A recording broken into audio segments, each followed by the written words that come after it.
Agora 9h47, olha, para quem tem plano de saúde, é bom ficar atento aí aos novos reajustes que vêm por aí. Os planos de saúde individuais e familiares devem aumentar nos próximos meses.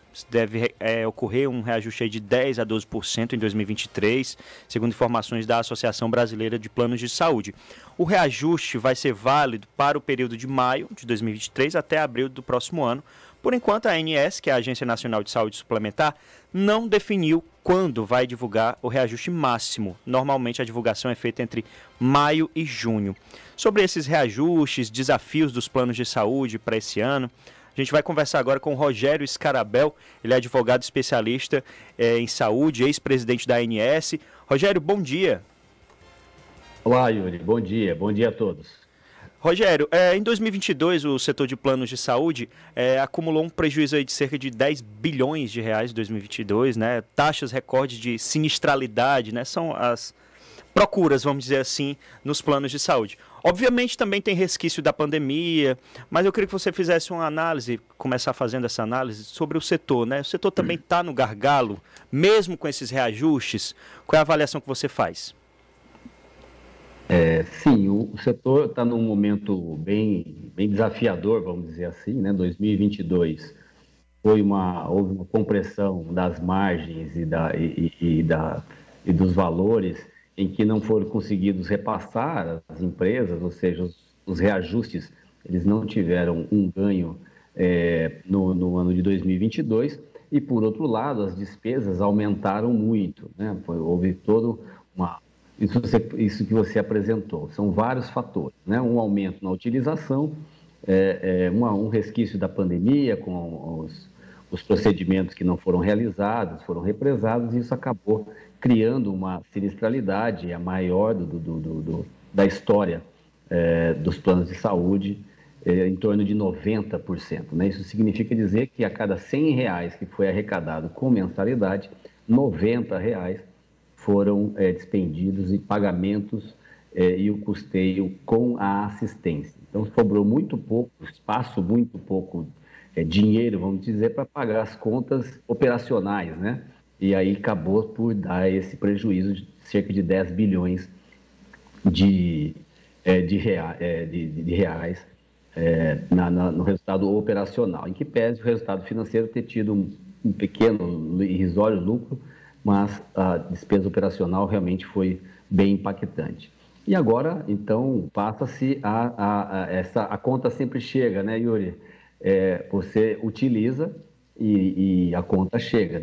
Então, agora é hora de reajustar os planos de saúde. E com essa nova realidade de você não conseguir repassar reajuste e ter margens muito apertadas, realmente vai ter uma pressão um pouco maior agora em 2023. Nos individuais e familiares, em torno de 10%, e nos coletivos já se ouve dizer 16% a 26% o percentual de reajuste. São quase, na verdade, 50 milhões de pessoas aí, de acordo com a ANS, né, que possuem planos de saúde. Obviamente, você falando aí sobre esse gargalo, né, mas também não passa apenas, né, entre aspas, aí, por aumentar, reajustar o valor, né? Eu queria que você pudesse fazer uma avaliação como você avalia, por exemplo, uma mudança no setor, se realmente precisaria de uma mudança, vamos dizer assim, uma reforma, entre aspas. A reforma é sempre bem-vinda, né? Você revisitar as leis, revisitar os normativos é sempre bem-vindo. Nós temos que lembrar que a lei dos planos de saúde data de 1998, né? Então, muita coisa mudou. Mudaram o desenho da assistência, mudou o comportamento do consumidor, mudou toda a formatação das empresas que hoje gerem os planos de saúde, necessidades de saúde. E lembrar também que a pandemia nos trouxe uma enorme transformação, né? Entendi. No meio do ano, a gente travou aqui a entrevista, mas deu para entender aí que ele falando da questão da reforma, né? Que é sempre bom reavaliar justamente porque... Uma transformação de como nos relacionamos. Pronto, voltou. Pronto, pode concluir, Rogério. Sim, estava dizendo que a pandemia vem, né, e nos trouxe essas questões na transformação da nossa vida. Então, revisitar as normas e olhar para como é que vai ser o comportamento do mercado para o futuro é sempre importante. Então, uma reforma é bom. Agora, não podemos esquecer das bases que regem o setor, das bases que regem o plano de saúde, né? Então, é importante estar atento para não causar uma pane no mercado. Entendi. No meio do ano, né, você estava falando, por exemplo, agora vai ter o reajuste dos planos individuais, mas no meio do ano existe a previsão do reajuste também de planos coletivos e empresariais que não são regulamentados pela ANS, né? Isso seria uma outra preocupação, aí puxando também para a questão do próprio contratante, né, o consumidor, a questão de preocupação pelo reajuste, né, que é sempre um pouco maior. Deixa eu só, se você me permitir, fazer um esclarecimento. Sim, por favor. Não é que agora vai ter o reajuste, tá certo? Agora é a divulgação do teto máximo permitido para o reajuste individual e familiar. O consumidor precisa estar atento de que o reajuste ele somente passa a valer no aniversário do contrato que ele estabeleceu com a operadora. Então, não é que esse mês terá reajuste. Por exemplo, excelente. Se o meu contrato de plano de saúde data de abril, este reajuste divulgado agora, né, provavelmente por esses dias, ele só passa a valer em abril de 2024, tá certo? E da mesma forma funcionam os planos coletivos. Não é que no meio do ano será divulgado. O que foi divulgado agora também em maio são os planos coletivos com menos de 30 vidas, que ele tem uma regra de precificação diversa dos coletivos empresariais com mais de 30 vidas. Tem menos de... Desculpe, pode continuar.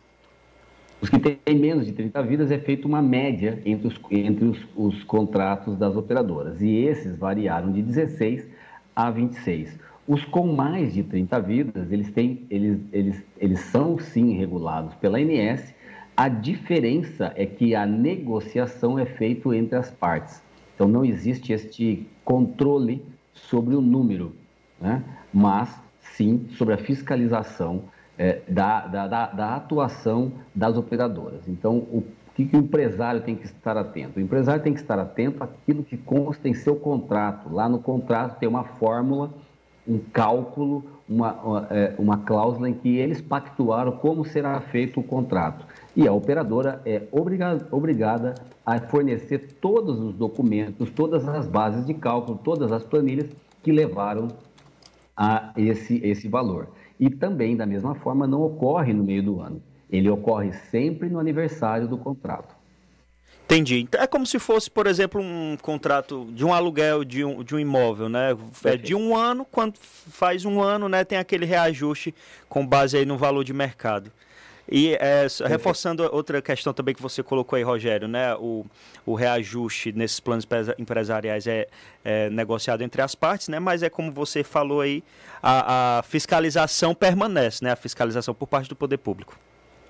Sim, a agência está sempre atenta, faz fiscalizações tanto em loco como documental, e se o consumidor ou a empresa se sentir pairar uma incerteza sobre a correção, pode recorrer aos núcleos da agência ou mesmo a próprio canal de atendimento da Agência de Saúde Suplementar. Excelente. A gente conversou com o Rogério Scarabel, advogado especialista em saúde, ex-presidente da ANS. Rogério, eu queria agradecer pela participação aqui na Jangadeiro Band News FM. Imagina, meu caro. Eu que agradeço, fico à sua disposição, Yuri, e a todos os ouvintes. Um abraço. Abraço, obrigado. Agora 9h56. Jangadeiro Band News FM.